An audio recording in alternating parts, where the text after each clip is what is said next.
Bienvenida al conversatorio. Piloto del conversatorio. A un piloto, pues esto solamente es el arranque para el otro año. Estoy ya también acá. Perfecto.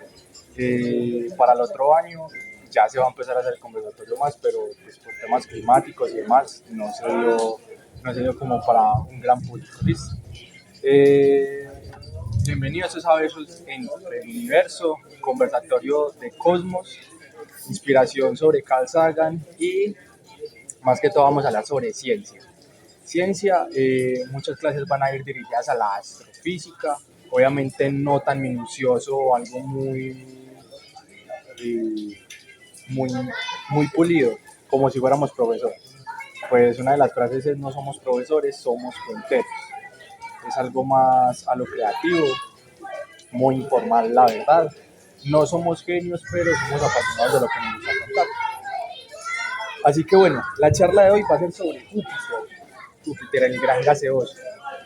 Eh, pues me parece curioso porque, primero que todo, Júpiter, si uno lo ve a simple ojo, uno dice: puta, qué chimba ver a Júpiter en el cielo tan brillante, a lo que fuera como Mercurio, o fuera Venus, más que todo Venus, porque Mercurio es muy difícil de ver. Entonces nos ponemos a pensar nosotros, parce, ¿qué lo hace tan característico? ¿Por qué es tan gigante? ¿Qué es lo que hace que se vea de esos colores, tenga esa tormenta? Eh, Sus lunas más conocidas y todo. Eh, pues yo acá también me pongo a pensar, pues puta, ¿qué pasaría si nosotros le prendemos candela a Júpiter? ¿Se vuelve otra estrella? ¿O simplemente porque no pudo ser estrella? Esa es una de las incertidumbres que hay. Pero bueno, no sé, empecemos. ¿Qué puta es el Júpiter? Pues primero, para responder tu duda, no se podría prender fuego porque no es oxígeno ni un oxidante en general, entonces no hay. Pero si hay un Júpiter en llamas, que es como una aproximación al Sol y se ve muy chévere. Y hay muchos, son estas enanas marrones, se les llama. Y se ve súper bonito, la verdad. Es un lujito visual. Obviamente no lo podemos ver, pero unos equipos necesarios. Sí, pues uno decirle, Ah, no, pues la parte de Júpiter en llamas. Saberlo ya entendí. ¿Pero es Júpiter en llamas o se ve, o sea, con el equipo se ve así como si estuviera en fuego? Ya entendí. Y lo otro no es estrella porque no tiene suficiente masa como para que la gravedad haga suficiente presión a la temperatura necesaria para que haya fusión y fisión. Entonces, O sea, lo tiene todo y no tiene nada tranquilo. Pues tiene el helio. tiene la cualidad de tener gases, pero no la cantidad. Pero igualmente si desaparece Júpiter del sistema solar afectaría tanto a todos los planetas porque es un campo gravitacional grande para el Sol. Ah, Esto creo que se complementa en eso. sí, creo que no sé qué tanto porcentaje de la materia como no solar que es el sistema solar. Sí, o sea, sí, o sea, tengo entendido que el campo gravitacional de Júpiter afecta hasta los planetas. Entonces, él depuró prácticamente a posibles planetas porque de eso se constituye. Por eso es tan grande. Por eso tiene tanta luz. 95 hasta ahora. También es curioso eso de que consideramos una luna. ¿Eso tenía definición? No, ¿Un satélite es una luna? Sí, es lo que Eh, satélites. O sea, Pues como así tal, sí, disculpa, habla tú primero. No, dale. Perfecto. Como tal, volvámonos a algo más grande, los planetas. Los planetas son característicos por forma y por tamaño.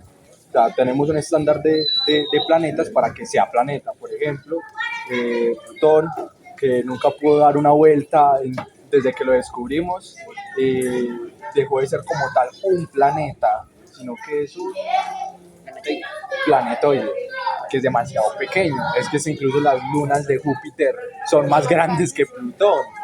Entonces es increíble eso, el que nosotros consideremos planetas por su forma esférica y por su campo gravitacional, Yo siento, o sea, pues, por su masa. paréntesis, respecto a esto es curioso pensar que consideramos los planetas porque de hecho es que una de las líneas que tenemos Júpiter, Ganímedes, es la luna más grande de todo el sistema solar y es tan grande que incluso es más grande que Mercurio y Mercurio es un planeta, es más grande, creo que Mercurio es como 4 millones de kilómetros de superficie, en cambio Ganímedes es 5.4. Es a un 26% más grande que Mercurio, lo que es toda la superficie total de Ganímedes. ¿Qué diferencia Ganímedes de Mercurio? Que Ganímedes orbita alrededor de un planeta, en cambio Mercurio orbita alrededor de una estrella. Exactamente. Y hablando de los orígenes de Júpiter. O sea, bueno, no nos vayamos de la pregunta, ¿por qué se considera luna sí o no? Creería yo, bajo una hipótesis, puede ser de que se considere luna las lunas, porque primero orbita un planeta constantemente, segundo que todo, a lo mejor puede hacer forma, un diámetro de año para arriba. Por ejemplo, con la noticia última que sacaron, no sé si la has escuchado, de que estaba empezando a girar una segunda luna en el planeta. Pero eso no es considerado luna. Pero no es considerado porque es demasiado pequeño. No, y no es solo eso, sino que nos está aplicando. Exactamente, da una vuelta pero vuelve a salir. Es como un visitante efímero realmente. Y muchas noticias decían de que no, nos va a acompañar por 40 años, 80 años. Parece no, realmente para que haya luna deben haber cierto tipo de condiciones y es que el planeta adopte a la luna y no la luna adopte al planeta. Porque puede hacer de que un asteroide, por ejemplo, la luna ¿qué dimensiones tiene? 6.000, 4.000. Es como el sol en Australia. Tenemos una aproximada de 4.000, algo así. Pero me da risa, hay algo que me da risa porque no sé si conozcas Zuluaga, a Jorge Zuluaga. El marica dice que le parece estúpido que la gente compare el tamaño de los países con asteroides por sus superficies. Pero sí, digamos que si uno se pone muy loco, tenga el tamaño de Australia. Y uno dice, ay marica, entonces si llega otro asteroide de esos, ¿qué pasa? ¿Sigue derecho hacia nosotros o simplemente empieza como a dar vueltas, o empieza como a colocarse ahí? Como lo hacemos con las eyecciones de satélites cuando los vamos a mandar.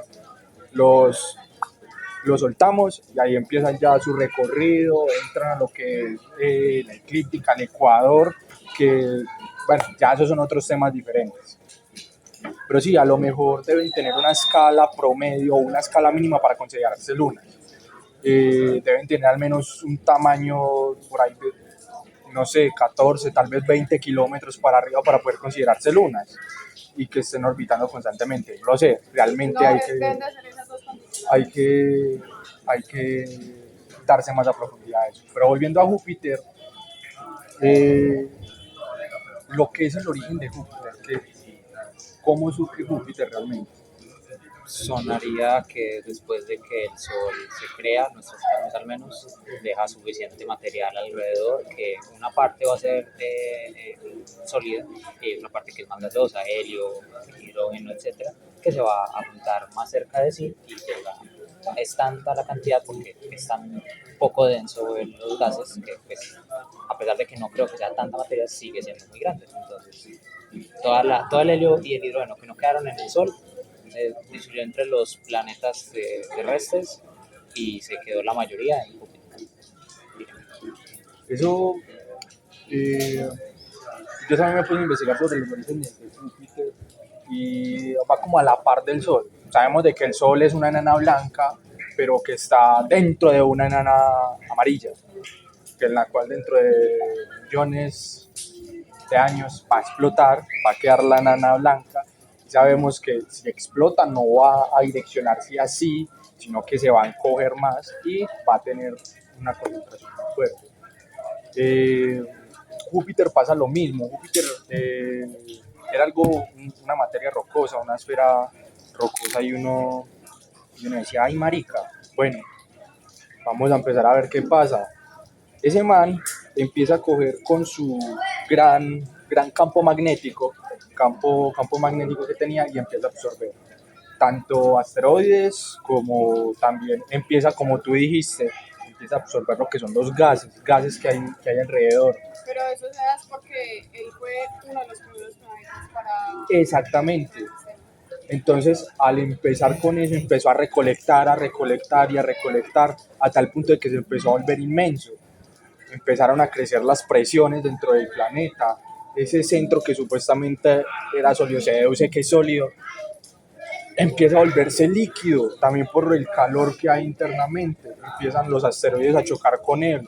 Esas pequeñas piedras que quedan empiezan a fusionarse con el planeta, los gases pesados empiezan a surgir y poco a poco va empezando con la evolución de Júpiter hasta lo que es ese monstruo tan impresionante. Y uno dirá, parce, si Júpiter es tan grande, la densidad debe ser pero horrible. Realmente no, es que la densidad de Júpiter es que hasta incluso es menor que la del planeta Tierra. Pero porque se concentra de gases. Ahora la cosa es, ¿qué tipo de gases tiene? O sea, ¿cuál es el compuesto de gases que Como hace habíamos Júpiter? dicho, la mayoría son helio, más hidrógeno. 80% hidrógeno y todo el 2% son otros. Y eso es lo que hace prácticamente la luz. O sea, se dice que la primera capa es como la Tierra, o sea, simplemente. Pero ya a medida que vas entrando, hay lluvias, el agua que se evapora, hay presiones tan altas que vuelven ese hidrógeno un metal conductor, esa parte rocosa que se cree que es el núcleo, que es más o menos del tamaño de la Tierra, pero es lo que se sabe, ni siquiera, no hay manera de entrar allá. La sonda Galileo lo intentó y la cápsula era como el 2% que entró a la atmósfera y en composición es muy difícil determinar. Esa composición es homogénea en toda la superficie, por ejemplo, en donde está la tormenta, el puntico rojo, y en el norte donde está el hexágono ese de tormentas también. Es también la misma cantidad de hidrógeno, etc. Esa es la cosa, porque es que ahí es donde empiezan lo que son las concentraciones. Por ejemplo, en el planeta Tierra nosotros tenemos diferentes climas, diferentes lugares en donde va a expedir algo. Voy a dar un ejemplo no en Tierra, sino que vamos a irnos a Titán, la luna de Saturno. ¿Cómo es posible que ese marica esté expidiendo lo que es metano con hidrógeno a la vez? Es muy raro el uno ver metano naturalmente con hidrógeno al lado. Y es una completa en toda su atmósfera. Y ahí es donde viene la cosa. Empezamos nosotros a ver en las atmósferas que están compuestas de diferentes químicos. Júpiter, hidrógeno y helio en su atmósfera. Pero más adentro, donde nos empezamos a ver más densos, donde hay mucho más presión, que empiezan a ver el azufre, también hay metano, hay incluso metales tan pesados y tan densos, pero pues el metano es el más denso, si no estoy mal, de todos los gases que hay. Entonces empiezan a cambiar esas concentraciones. Lo que es esa tormenta roja. La tormenta roja se puede deber también a las concentraciones de azufre, metano, helio, que dan esos colores característicos. Ahorita incluso nos vamos a ir a las 4 galileanas, en donde hay un caso de esos porque se dan los colores. Entonces, obviamente, Júpiter tiene zonas muy diferentes en donde se concentra más. Obviamente, como había dicho Camilo, el 81% es hidrógeno y el 17% es helio. Entonces se va dividiendo como por capas, como una cebolla. Y en otras zonas se va empezando a concentrar más. Entonces, ¿podría ser un informe? No, pero sí. Digamos, si lo empezamos a distribuir por capas. Pero es chévere eso porque, por ejemplo, lo que estás hablando de las estaciones, el planeta tiene apenas una inclinación de 3 grados y eso es lo que le impide tener estaciones, pero aún así sus franjas van a miles de kilómetros y no van sincronizadas. Entonces, técnicamente una concentración en mismas medidas no que hay. Las franjas que tiene Júpiter que se pueden observar, son exteriores, Sí, tienen un nombre, se llaman bandas y zonas. sí. Y unas van pues, a las otras. Y sí, son ráfagas de viento muy fuertes. Y entonces en cuanto a periodo de darle, pues, de dar la vuelta, son 10 horas, pero en distintas partes son más que todo en las partes de los polos.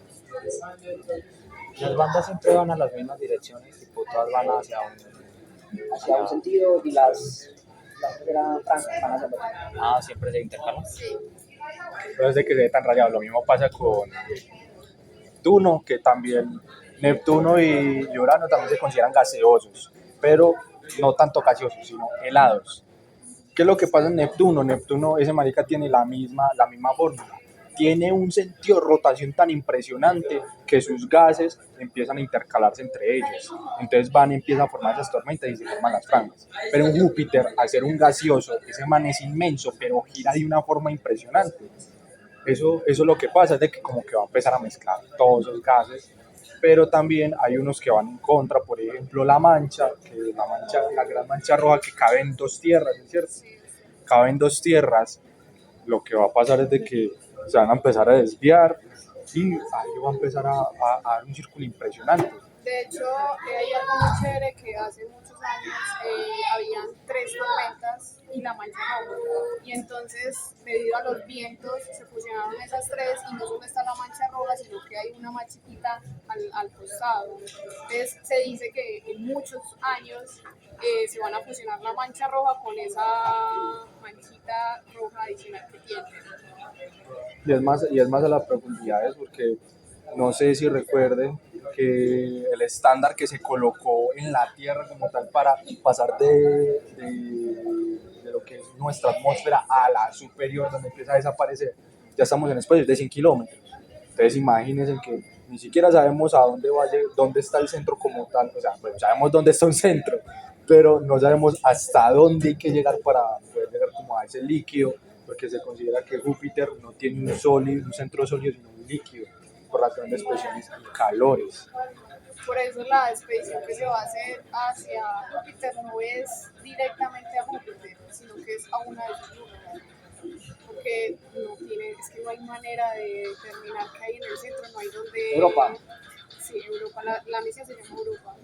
Y es para identificar agua, le va a dar como 50 vueltas a la luna y va a recolectar toda la información que tenga para ver si es posible que hubiese vida microbiana y si algún componente nos sirve.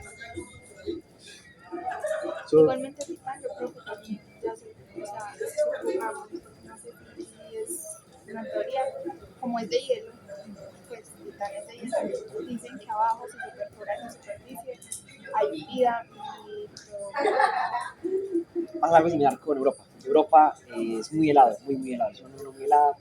Y si ves una foto de Europa, tiene como estrías, es muy bonito. Y las estrías se forman por la gran campo magnético que tiene Júpiter. Entonces, como las órbitas no son completamente circulares, sino que son elípticas, en ciertas partes jalan más hacia Júpiter que en otras. En esas partes donde la capa de hielo superficial de Europa se fractura, se crean esas estrías. Pero si miras una foto de Europa, no tiene estrías solamente en una dirección, que es lo que debería pasar, sino que tiene estrías hacia todas las direcciones y se solapan entre ellas.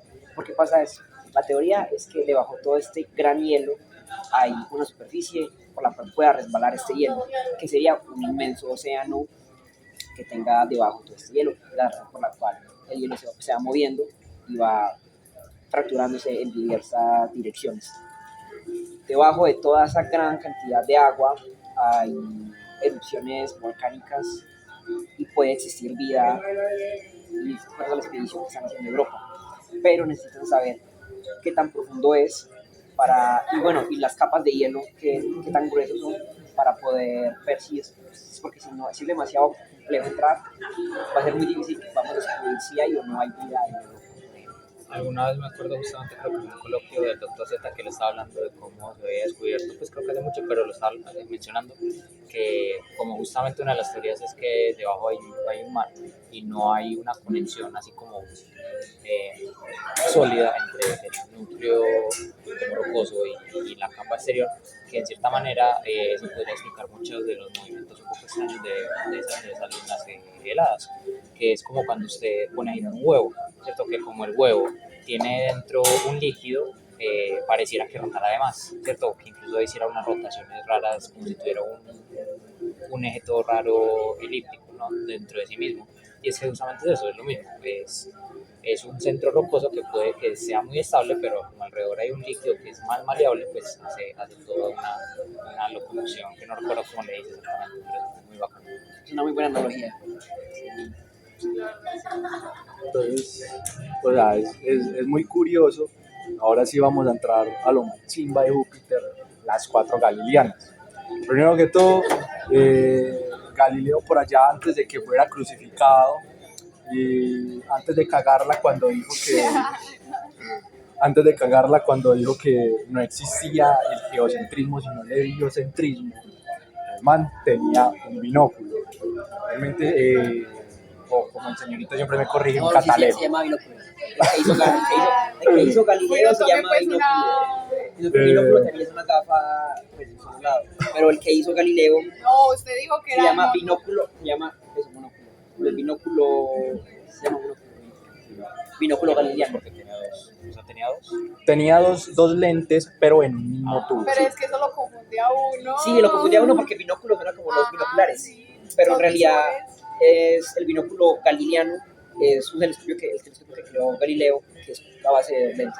Sino que me imagino que la confusión viene de que pues, en los primeros inicios de los telescopios, como no eran tan complejos, me imagino que al inicio solo tenían un lente, hacían esa diferencia como, ay, es que este es binóculo, este es monóculo, este es trinóculo, pero hoy en día pues cualquier telescopio que tengamos que le podríamos enseñar un monóculo, pues tiene muchos lentes, tiene un montón de lentes, a veces después dependiendo si es newtoniano, no sé, cosas así. Entonces, es curioso eso lo que pasa con esas terminologías.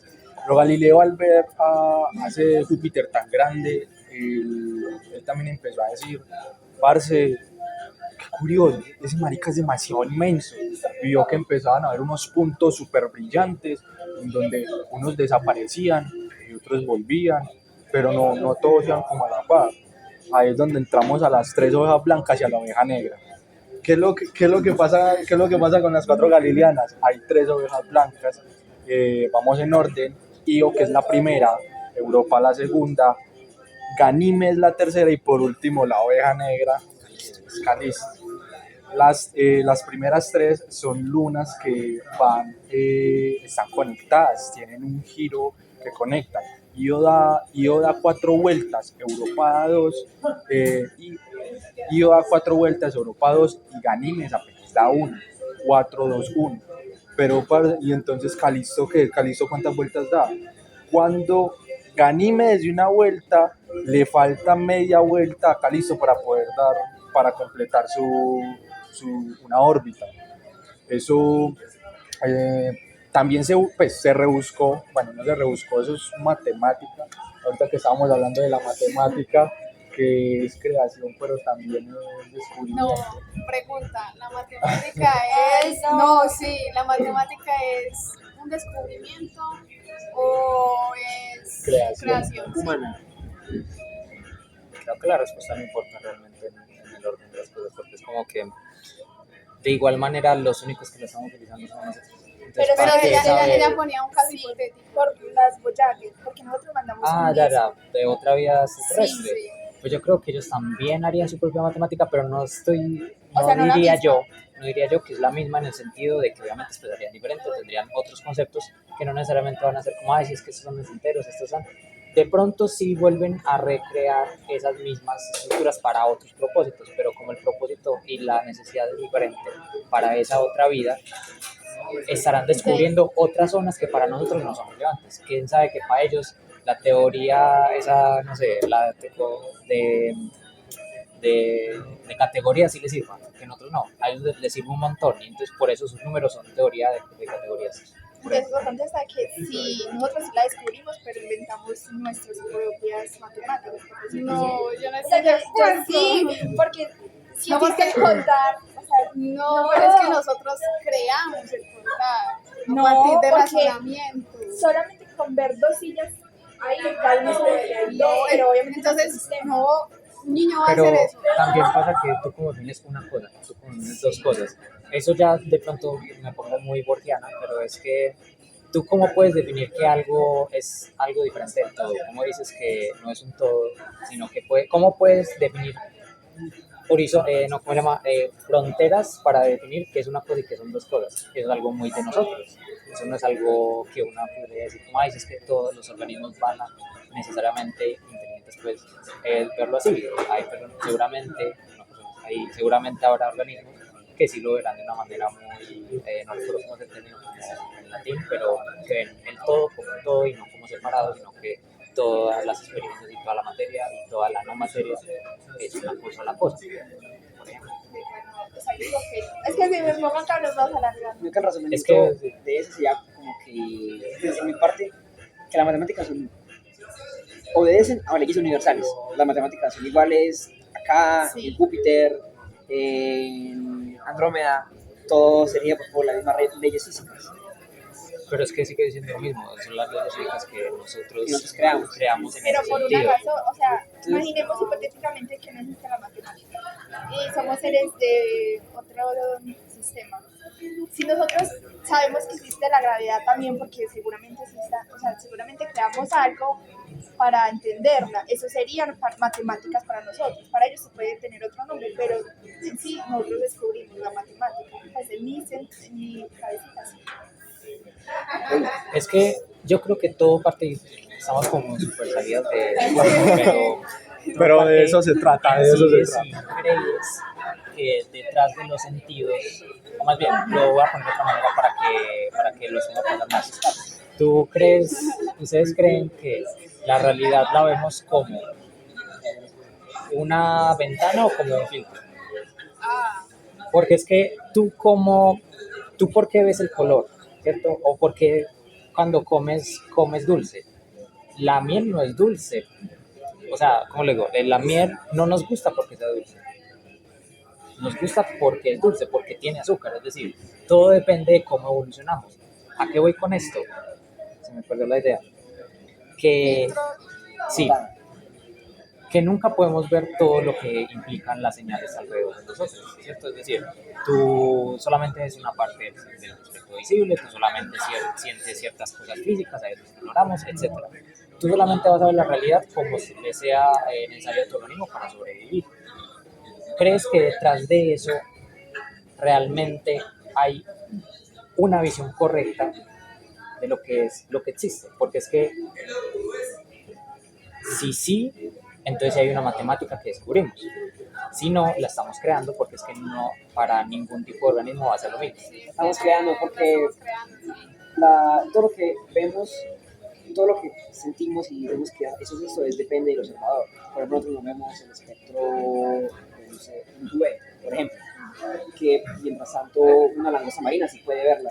Entonces, lo que nosotros hacemos es basado en nuestra observación, en nuestros sentidos, etcétera. Entonces, la matemática de nosotros sería creada por nosotros. Gracias, Pero es que ese es o sea, gracias. yo digo que no la creamos. Y entonces, Estoy diciendo entonces, que hay estamos una peleando. raíz, imagínense como un huevito, algo que un impulso, o sea, nosotros porque creamos la O matemática. sea, ella Por las habla de necesidades materiales. Exacto, y si en otra parte hay también las necesidades, tendríamos de pronto un mismo sistema, eso es lo que yo estoy No, diciendo. la crean en base a lo que ellos necesitan, porque son observadores diferentes. Liz, aquí yo Hacer, les... gracias. No, pero muy chévere que todos nos estemos conectando acá con esas cosas. Para terminar de rematar la idea a todos, Todos están Puertas, equivocados. el profesor Puertas, justamente cuando empezó a hablar sobre las 33 civilizaciones que matemáticamente hablando existen en el universo, perdón, en la Vía Láctea, no nos hemos podido ver bien. No vamos a entrar en eso porque está muy... Pero realmente sí, o sea, demos una respuesta sencilla, fácil para cerrar. Nosotros son la matemática o la física la estamos viendo la estamos tratando de esquematizar y verla con nuestros propios ojos, con un lenguaje, nomenclatura, simbología, pero en la naturaleza siempre van a seguir siendo las mismas leyes. Nosotros, como por ejemplo, la pasamos por filtro para poder dar respuesta al lógico. Por eso les dije lo de conexiones de razón. Entonces cerramos acá y empezamos otra vez con Júpiter. Es que, otro pequeño paréntesis. Con la matemática, definir qué es descubrir y qué es crear, descubrir es algo que ya sabes de antes. Por ejemplo, la vida de los animales. Nosotros no creamos perros, nosotros lo descubrimos, o las especies. ¿Sí? Con la matemática, es cierto que antes de que existieran nosotros había un árbol y otro árbol y dos árboles. Pero, ¿qué pasa con las células? Se dividen, se duplican. No tienen a las leyes matemáticas de nosotros. Entonces la matemática que utilizamos es creada para nuestras necesidades. Por tanto, es nuestra matemática, la creamos nosotros. Somos tres. Ahora sí, Júpiter. Empecemos con un tema bonito. 4 galilianas. Puta, qué raro ver 3 heladas y una luna que está aquí es que con volcanes. Realmente Júpiter es hermoso por eso. Nosotros es el que le tenemos envidia a ese marica porque tiene 4 lunas. Bueno, 79 lunas, 95 actualmente. 95 lunas. Y nosotros apenas Creciendo. tenemos una. Pero las más importantes, que son las más gigantes, que son las 4 galilianas. Empecemos por Io. Io, que es la más cercana a Júpiter, súper caliente, compuesta de azufre y silicatos. Hay muchos planetas, bueno, hay parte de los planetas rocosos que tienen una base de silicatos, silicio. Sí. Entonces, ¿qué es lo que pasa y por qué Io es Io? ¿Por qué es tan caliente?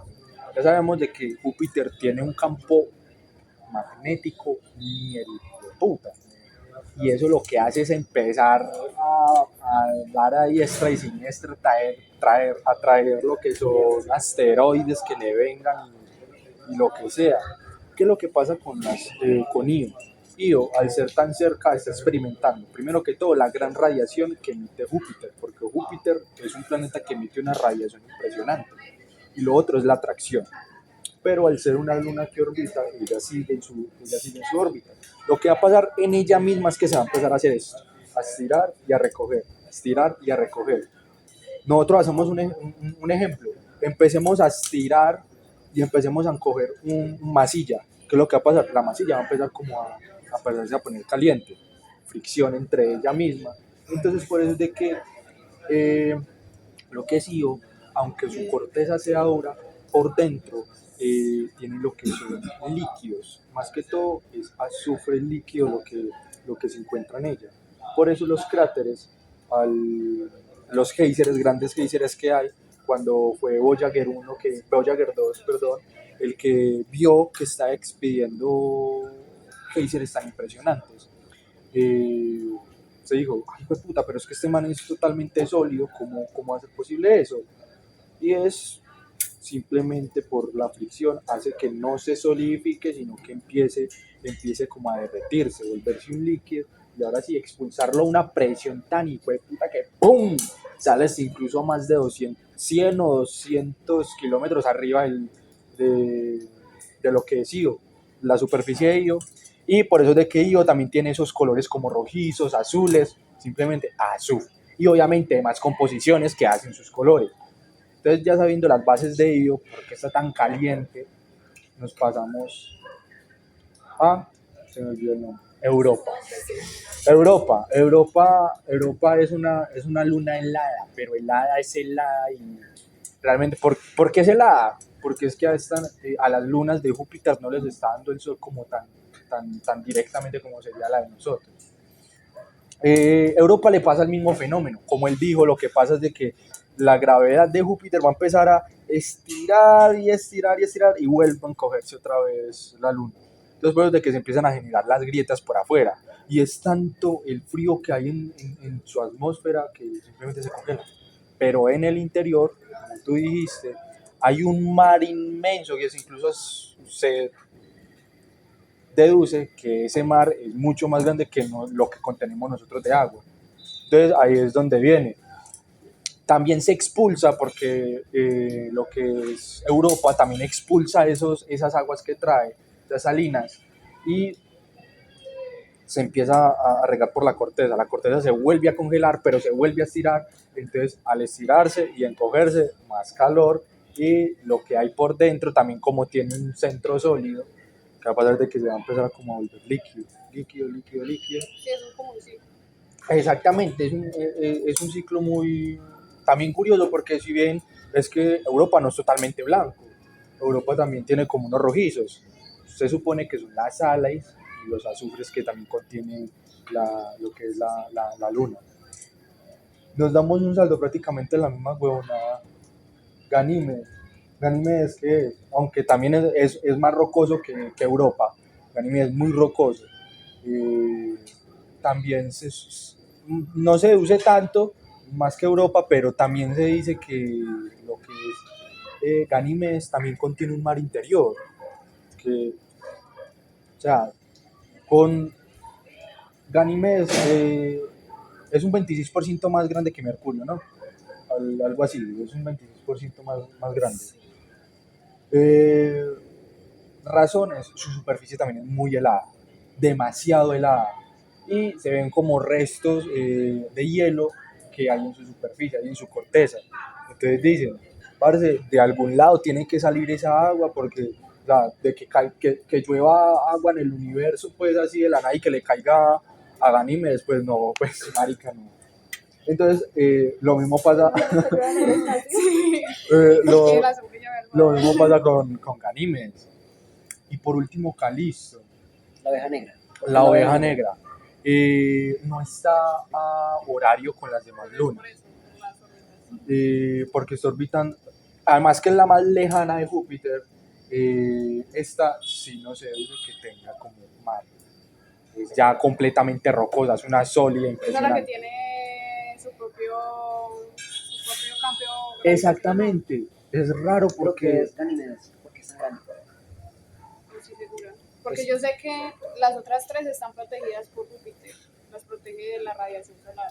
Pero, ¿cómo así que su propio campo gravitacional? Es Alice, tan grande que lo tiene. Ganímedes Pero es me tan refiero, grande. todas las cosas con masa tienen gravitación, pero como que su campo Su, su, campo de atracción. Sí, pero no, todas las pero- cosas Por que ejemplo, traen nosotros también, las auroras boreales claro. Sí. se generan porque el planeta Tierra tiene un campo gravitacional.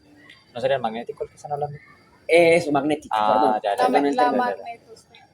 Y de hecho, Ganímedes es la única luna que conocemos que tiene campo ya magnético. magnético. Ahora Es sí, la única luna en Eso- la que hay auroras boreales. No son como las de nosotros, porque no las podríamos ver, porque las auroras boreales que hay en Ganímedes se ven en el color UV, ultravioleta, entonces nuestro ojo humano no lo puede Y ver. en Júpiter son permanentes. Porque tiene tanta fuerza que aquí hay que esperar hasta la noche para que se vean. Allá siempre. Y es curioso que Ganímedes, sí, Ganímedes es la que empieza a emitir también un campo magnético, y obviamente un campo magnético, pero su radiación es muy poca a comparación de Júpiter. Júpiter es un Tampoco va a monstruo, comparar. pero eso es lo raro. Ahí empezamos, porque Ganímedes no tiene la misma masa que Mercurio, y es como Mercurio también tiene su campo gravitacional, y esa es la cosa, es su densidad, su nivel de densidad que tiene. La Luna no tiene tanto nivel de densidad que como Mercurio, porque Mercurio tiene su centro totalmente caliente. En cambio la Luna tiene su centro sólido y no está emitiendo como un calor tan inmenso como la Tierra, que nosotros también tenemos nuestro centro, y por eso es de que nosotros empecemos a emitir esos campos magnéticos, y sucede lo que sucede pues alrededor de nosotros.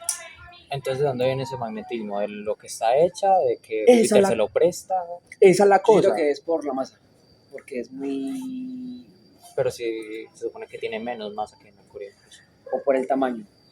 Pero Puede ser, obviamente todavía no hemos llegado a lo que es las profundidades de lo que son esas lunas, Y lo mismo pasaría con Calisto. A Calisto, como es tan rocoso y es una luna que ha impactado unos cientos y millares de asteroides, para saber qué hay dentro de él, tendríamos que llevar un robot y que le perfore toda la corteza para saber si hay minerales, sales más que todo, que con las sales es donde se ve si hay agua, no hay existencia de agua. Pero si acá no llegamos ni a, no sé cuál era el máximo, como 12.2 kilómetros. 12.2 kilómetros. Imagínese ahora. ¿Cómo vamos a ir allá? Exactamente. Algo curioso de Calisto es que no tiene fenómenos naturales que sucedan, como por ejemplo a Io, que tiene volcanes que constantemente Es la más hacen normalidad. erupción y cambian constantemente la superficie. Calisto no tiene ningún fenómeno, entonces el único fenómeno que tiene Calisto es más choques que le dejan más cráteres. Entonces la superficie de Calisto siempre va a ser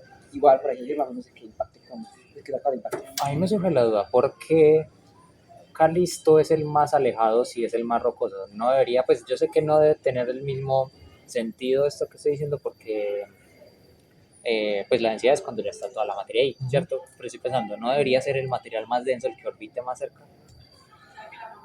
Porque, ¿qué hace que tiene? No sé cómo explicarlo. No, pues Pero por atracción no. Y también por atracción, incluso, ni siquiera por la densidad. Pero que sea rocoso no significa que sea el más denso. Sí, buen punto. Porque Porque la- no se sabe cómo. Pero es el más ¿De qué? masivo. Es más masivo. te pongo un ejemplo. Urano. Urano es el planeta más masivo que hay de todo el sistema solar, por su composición y por su gran presión. Eso tiene una presión tan horrible, que lo que hace pues, la famosa lluvia de diamantes que tiene. Y si nos vamos a Júpiter, y obviamente es el más masivo, pero no es el más denso. Entonces, espérense que me estoy perdiendo en la idea para poder explicarles bien. No importa, yo no lo creería que fuera más su masa, sino el nivel de densidad que tenga. Y la densidad es más sobre volumen. Pues pero a eso voy, es como, esto era ni siquiera es de Júpiter, me acaba de surgir como la duda en general, ¿por qué no son las cosas más densas las que orbitan más cerca? Puede ser por llegada, a lo mejor llegaron las primeras, creo que Calisto es la última luna que llegó, fue la última luna que llegó, entonces al ser campos gravitacionales entre otras lunas, no se puedan... Es curioso porque, No se pueda- porque si pasa, por ejemplo, Mercurio es súper chiquito y es el que más cerca está del Sol. Pero es porque es más, tiene más densidad, ahora que lo pienso, no. No es más masivo. bueno. Es al contrario, inclusive entre más lejano se vuelven más grandes, Júpiter, Urano, Saturno, Sí, ya los grandes. y más densos también. Entonces es curioso, entonces es hacen curioso, al revés. es curioso que pase al al revés. Sí. Es curioso que pase al revés porque planetas chiquitos como Mercurio, Marte, Tierra y Venus, que son rocosos pequeños, orbitan más cerca del Sol. En cambio, los planetas más densos, más masivos, que los que son gaseosos, son los que más lejos están. ¿Por qué pasa eso? Es una muy buena pregunta. Sí, demasiado buena. ¿Qué estás hablando entonces de eso? Bueno, es que acá- Estábamos hablando sobre justamente la luna, pero a lo mejor sí pudo haber sido eso, sobre que primero llegaron, posiblemente pudo haber llegado primero Io, luego llegó Europa, luego llegó Ganímedes y por último llegó Calisto, y ellos ya tenían su cupo. Es como hacer una fila. A lo mejor al llegar ya de último ya no podía como metérsele ahí a Europa porque se colisionaban y ya todo se iba a la mierda. Nada más poder a los anillos que tiene. Exactamente. Y pues sí, pero obviamente tenemos que ver también las escalas de las lunas, ¿Qué hay? No, Sí, es la que ya está Sí, sí, pensando. bueno.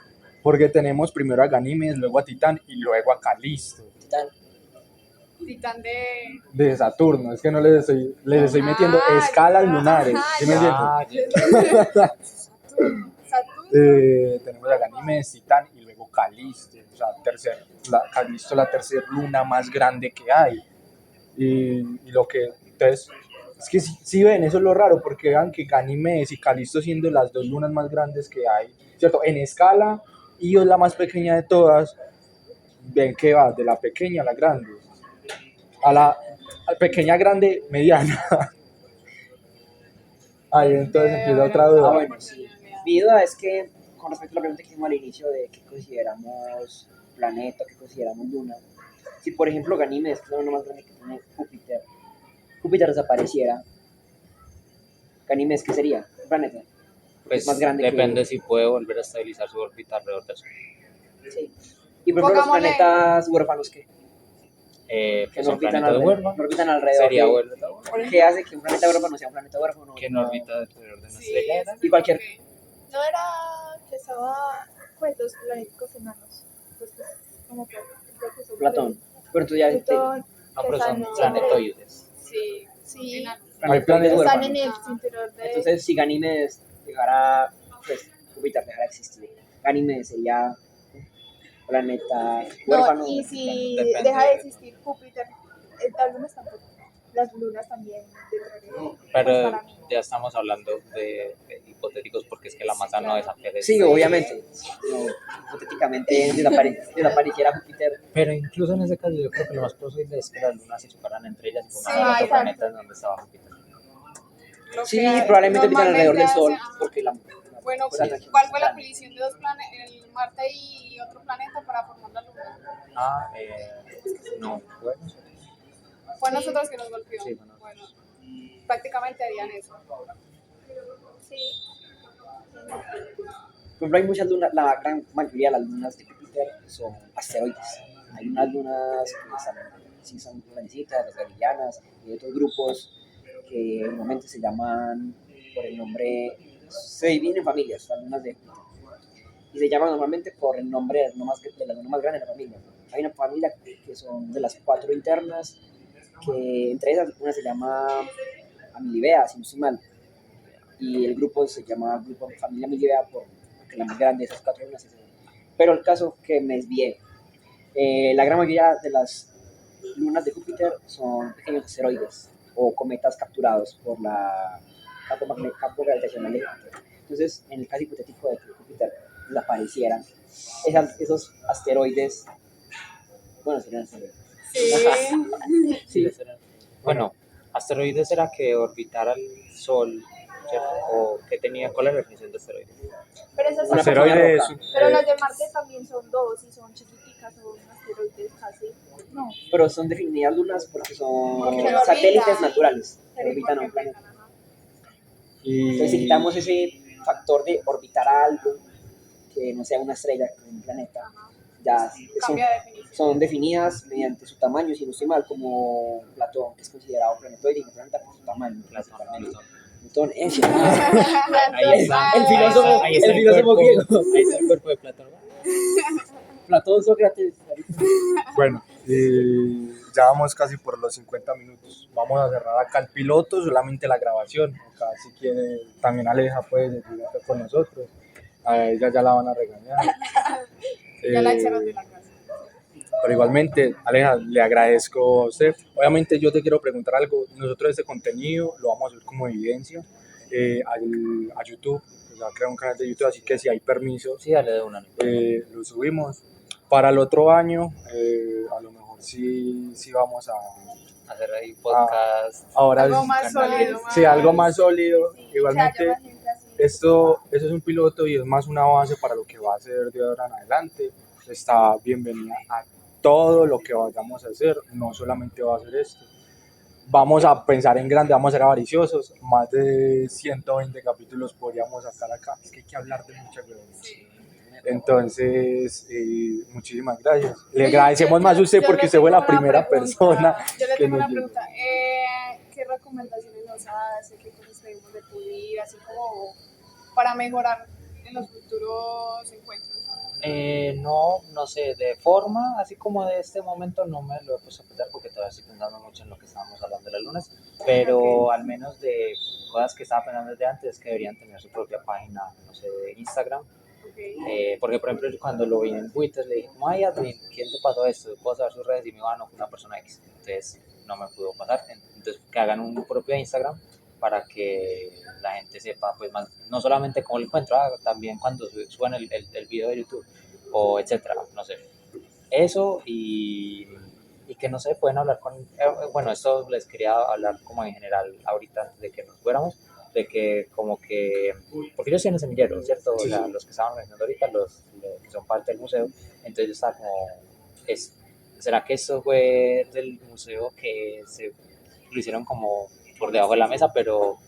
O sea, les quiero decir como porque no van y le dicen, ay, profe, quiere venir porque ellos tienen los contactos de, por ejemplo, el doctor Z, el Pablo Cuartas, y pueden tener algo incluso bacano.